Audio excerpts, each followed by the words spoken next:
Nous avons été nommés le 15 avril 2024 et installés le 23 avril de la même année. À l'occasion de notre première réunion, nous avons insisté sur le fait d'aller sur le terrain, évaluer la situation, voir exactement quels étaient les problèmes à Matam et quelles solutions apporter. Dans cette perspective, nous avons pris le terrain, le cadre technique et nous autres, tous les membres de la délégation spéciale. Nous sommes allés, nous avons fait les visites de terrain. Et par la suite, avec l'État, nous avons eu des échanges avec le gouverneur de la ville de Conakry. Après plusieurs rencontres, tous les maires de Conakry, ainsi que la présidente du conseil de ville, qui est la gouverneure de la ville de Conakry, nous avons trouvé nécessaire de mettre en branle une stratégie à extraire un PAI de nos PDL existants pour pouvoir réaliser des projets d'urgence. Après cet accord, avec la délégation spéciale et les services techniques de la mairie, nous avons priorisé certaines choses. On a visité beaucoup d'endroits, beaucoup d'infrastructures appartenant à la collectivité, mais on s'est dit de donner une occasion à un endroit qui n'a pas eu d'occasion pendant toutes ces années. C'était les quartiers Hermakonon, les deux quartiers Hermakonon et les deux quartiers de la Carrière. Encore la Carrière, ça va, mais les deux quartiers d'Hermakonon sont très pauvres en infrastructure. Dans le PDL, on a constaté qu'il avait été envisagé de faire certaines choses par là-bas. Nous avons retrouvé un terrain nu appartenant à la collectivité. Dans cet endroit se trouvait un nid de bandits, un endroit où se vendait la drogue à ciel ouvert, qu'on nommait même Colombie. On a sécurisé l'endroit et quand les projets ont été consignés dans le PAI 2024, avec le gouverneur de la ville de Conakry et l'ANAFIC, on a fait quelques mois d'attente, c'est vrai, mais grâce au leadership éclairé du président de la République, M. Mamadi Doumbouya, et son ministre de l'administration du territoire, le général de brigade Ibrahima Khalil Koné, le rêve a été une réalité. Pour la première fois, l'ANAFIC finançait les communes de Conakry. Matam a bénéficié de 20 milliards et quelques. On s'est penché sur nos projets d'urgence. Et donc, entre autres projets d'urgence, tout est consigné dans ce document. Tout est là. Entre autres de ces projets d'urgence, on a mis en vue la rénovation de l'ancien bâtiment de l'hôpital de Matam, un hôpital construit depuis 1957. Rénover le bâtiment existant, mais aussi avoir construit un autre bâtiment à l'intérieur de la cour, faire aussi des latrines dans le même endroit. Et le bâtiment qui devrait être construit devrait être plus grand que l'ancien bâtiment.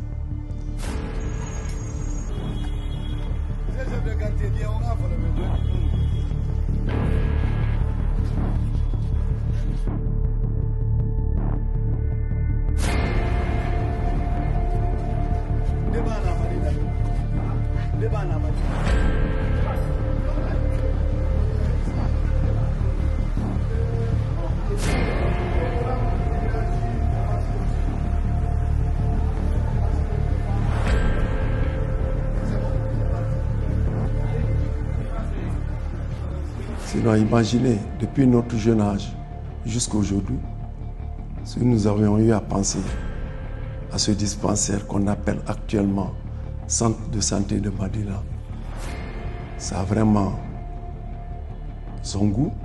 Général, les médecins ont pour habitation leur service. Pour deuxième habitation, leur service. Quand ils viennent, souvent ils dorment. Souvent, contrairement à nous, on va le matin, on retourne le soir. Eux, dans leur programme, tu fais le matin cette semaine, ou tu vas matin 2 jours, 2 jours après, tu fais le soir. Quand tu viens dans un service, tu as un bureau comme ça, tu es censé passer la journée. Quand tu as une toilette à l'intérieur, tu es à l'abri de beaucoup de choses. Vraiment, ça, c'est un besoin crucial.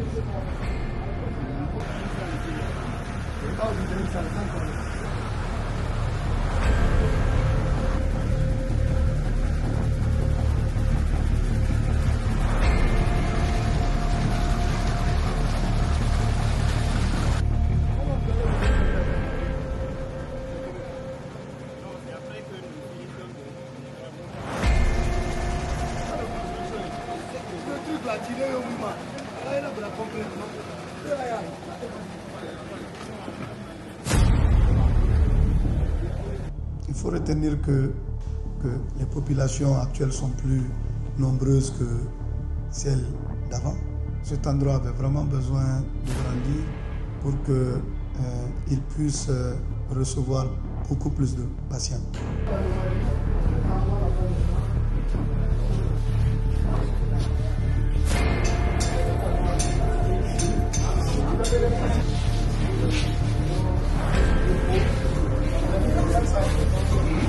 Personnes fatiguées. Du coup, il y a facilité d'accès pour les personnes fatiguées. Qu'est-ce qu'on parle scientifiquement? Qu'est-ce qui est plus facile en tant que médecin? Bon, pour les femmes enceintes, c'est ce qui est bon. Oui, mais il y a des femmes qui viennent qui n'ont pas besoin d'escalier, elles sont prêtes à bouger. Maintenant.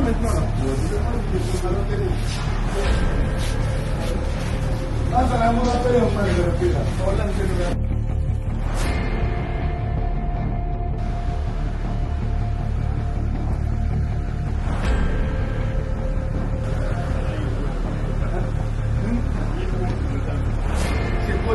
Oui, c'est collé. La délégation spéciale de Matam, nommée depuis le 15 avril 2024, est la seule à avoir eu la chance de réaliser la construction d'un hôpital. Le centre de santé de Madina a eu donc la chance d'avoir cette occasion, l'occasion de rénover l'ancien bâtiment et de construire le nouveau bâtiment et construire aussi des latrines dans le même endroit, dans la même.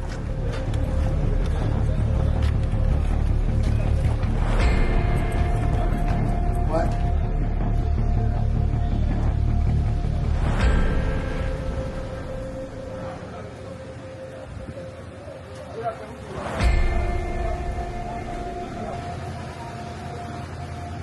Le chantier a duré.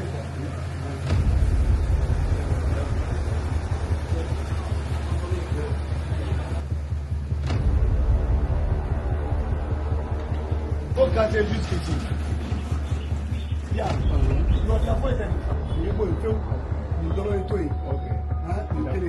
parce que ça, tu vois, ce n'est pas fait au hasard.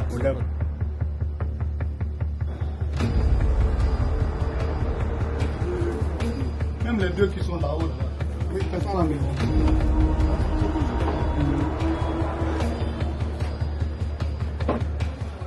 Le dispensaire de Madina est un nom qui n'est pas étranger pour tous les citoyens de Matam depuis les années 60. Réhabiliter cet hôpital et construire un autre à l'intérieur était une mission à accomplir.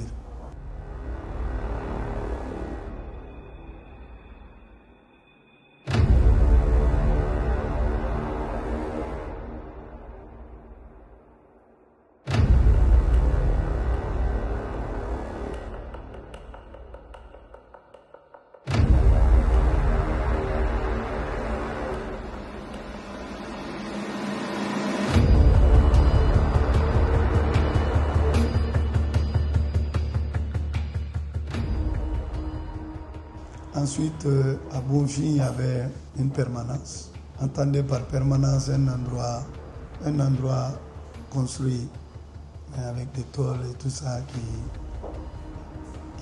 qui était très très très vieillissant.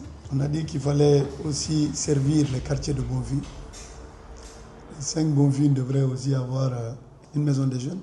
Par la grâce de Dieu, ce projet aussi a vu jour. À Bonfim, au lieu de la permanence, Ce qui sort du terre, c'est un R+1, une salle de spectacle au rez-de-chaussée.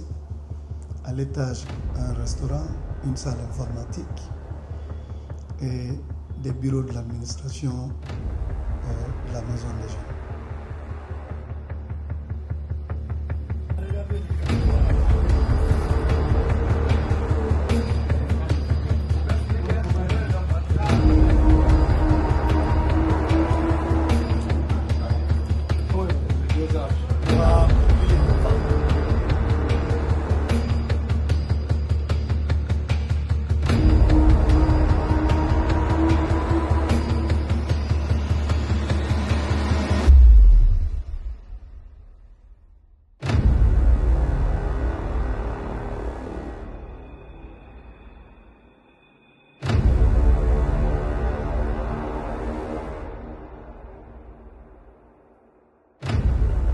Je disais à l'entame, c'était aussi les quartiers de Hermakono.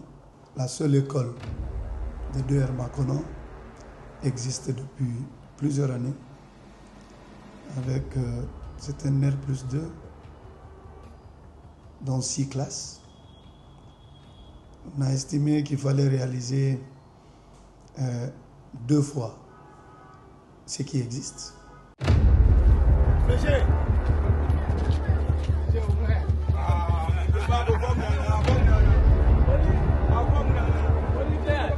Ici, nous sommes à Hermakono. Hermakono, c'est un quartier de la commune de Matam, un quartier très enclavé. Hermakono se trouve un endroit qui n'a pas eu la chance d'avoir plusieurs infrastructures.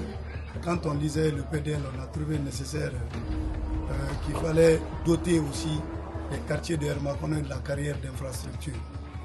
Et c'est pourquoi l'initiative est allée sur la réalisation de cette école dans laquelle nous sommes aujourd'hui. Donc c'est ce bâtiment, cet ancien bâtiment qui a servi d'école depuis des années, réalisé par l'État. Et cet autre est l'école réalisée par la collectivité locale de Matam. Je pense que c'est une première que Matam, sa commune, réalise au compte de son budget local une école en hauteur. Le site dans lequel on se trouve aujourd'hui abrite 12 salles de classe, une salle informatique, une bibliothèque, un magasin de stockage, un bureau pour le directeur et 2 autres bureaux. Donc une direction au 2e étage. Donc c'est un bâtiment à 2 étages. Au rez-de-chaussée, vous avez des salles de classe. Au premier des salles de classe, la bibliothèque et la salle informatique. Au deuxième des salles de classe et la direction de l'école. On appelle ça l'État. Parce que terre nous colle. Et c'était un peu la moindre tension.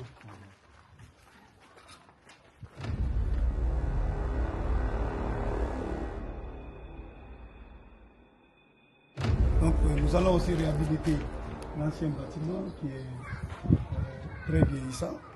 Nous allons le réhabiliter.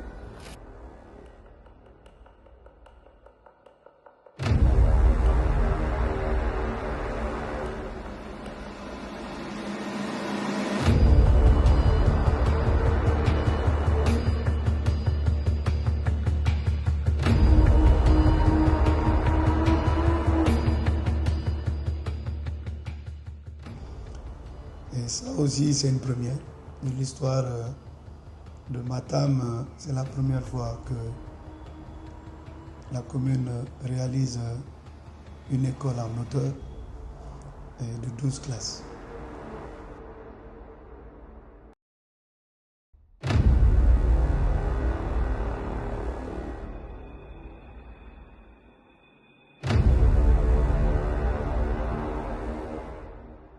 On est allé se pencher sur la réalisation de la maison des jeunes dans l'endroit que je vous disais tout à l'heure être un nid de bandits, nommé même Colombie, un R+2. Au rez-de-chaussée, une salle de spectacle. Au premier, une salle de couture. Au deuxième, une salle informatique. Aussi avec des bureaux de l'administration.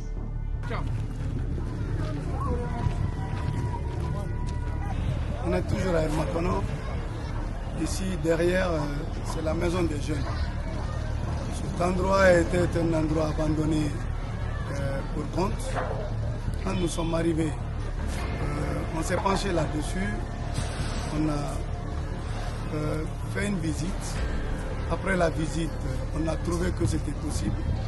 On est venu et on l'a consigné dans le PAI 2024. Et ça a été accepté. En Afrique, nous a apporté un financement. Et c'est dans le cadre de ce financement qu'on a réalisé cet autre projet. Comme je l'ai dit tout de suite, c'est un bâtiment à 2 niveaux. Vous avez au rez-de-chaussée la salle de spectacle. Au premier, vous avez une salle de couture.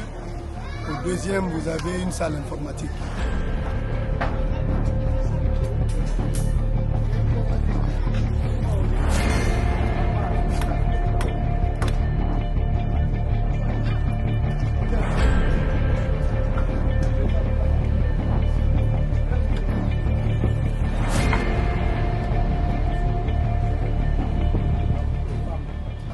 Vous avez aussi le bureau de la direction ou de l'administration et autres.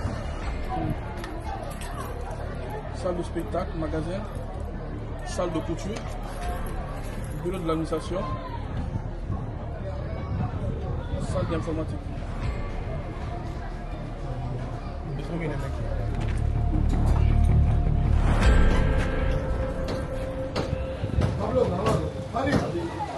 Donc, Hermakono, les quartiers de Hermakono et de la Carrière sont très pauvres en infrastructure. Et c'est pourquoi nous avons trouvé très nécessaire de leur mettre aussi au même niveau que les autres quartiers et voir dans la perspective comment aider tous les quartiers à avoir plus d'équipements.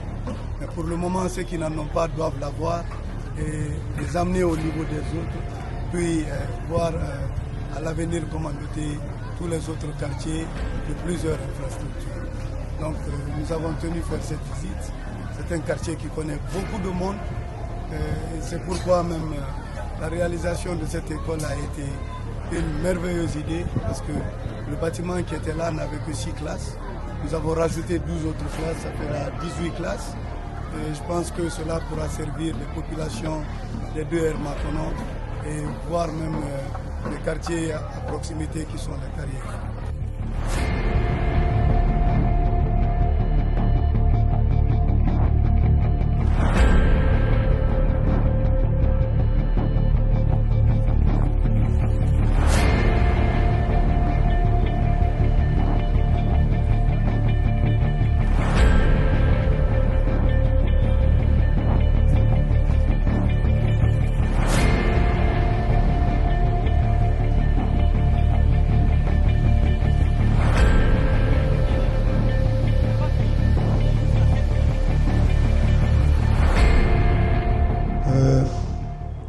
À côté du siège de la mairie ici,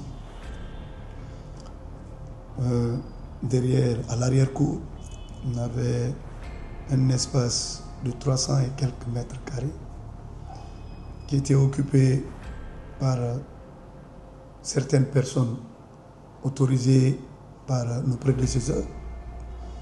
On a trouvé que ce qui était comme entreprise dans cet endroit n'était pas commode avec l'administration. Nous avons récupéré l'endroit, nous l'avons sécurisé et nous avons trouvé un moyen de faire un partenariat public-privé. Un partenariat qui nous a donné l'occasion de construire 18 bureaux, 18 nouveaux bureaux qui vont nous aider à loger certains services de la collectivité, entre autres services, les impôts, qui actuellement occupent un immeuble privé qui nous coûte 120 millions par an. Cela depuis des années, depuis plus de 25 ans.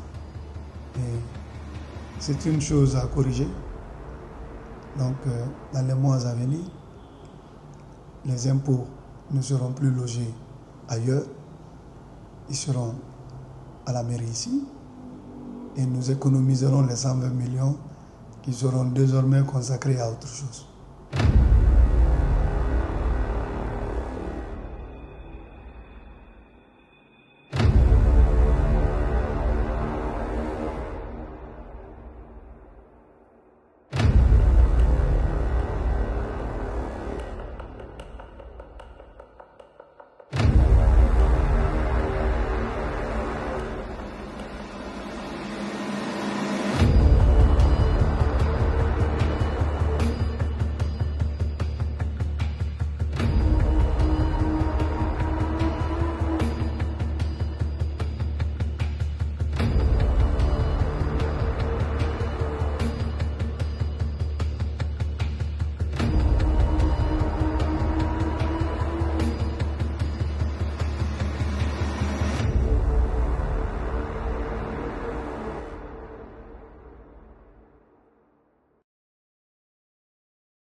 Voilà, entre autres réalisations effectuées, mais aussi le marché de Bonfils, qui se trouve être un marché très visité, qui n'avait que 13 portes de latrines.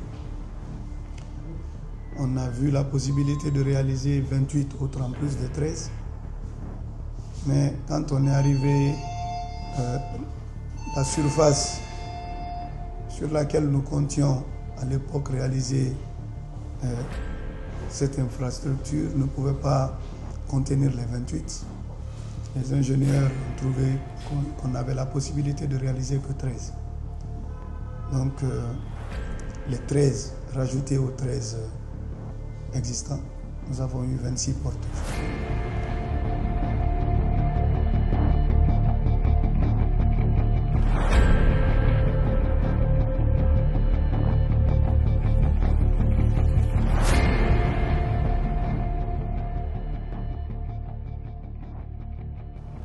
À notre arrivée, la première mission que nous avons eue, c'était de réhabiliter l'image du siège de la mairie. On s'est lancé le défi d'avoir une mairie digne du nom. Voyez l'enceinte de la commune de Matam qui était bourrée de vieux véhicules, de bâtiments vétustes. Aujourd'hui, c'est à l'image des grandes communes, des grandes villes, sécurisées, agrandies, où les caméras sont placées.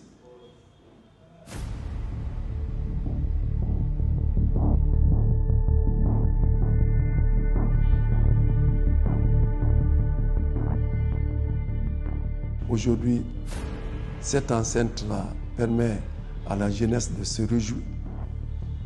Sinon que tout récemment, nous avions organisé un tournoi doté du nom du président de la délégation spéciale, Badra Koné, qui a créé un engouement aussi poussé de la jeunesse de Matam.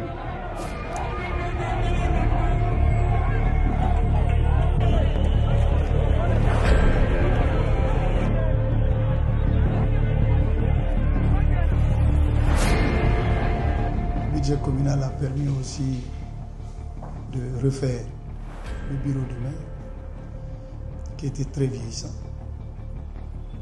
Et un bureau aujourd'hui digne d'un responsable premier d'une circonscription.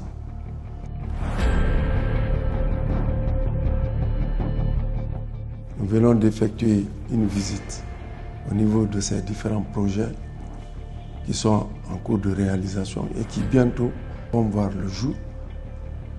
Ce sont des projets en moins de 2 ans de notre installation.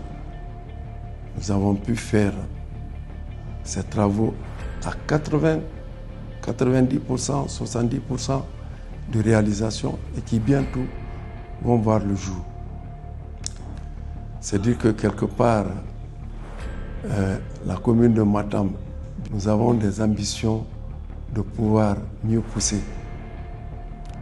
Nous saluons l'engagement de toute la population de Matam qui s'est rangée derrière nous pour que l'on puisse réaliser ce projet.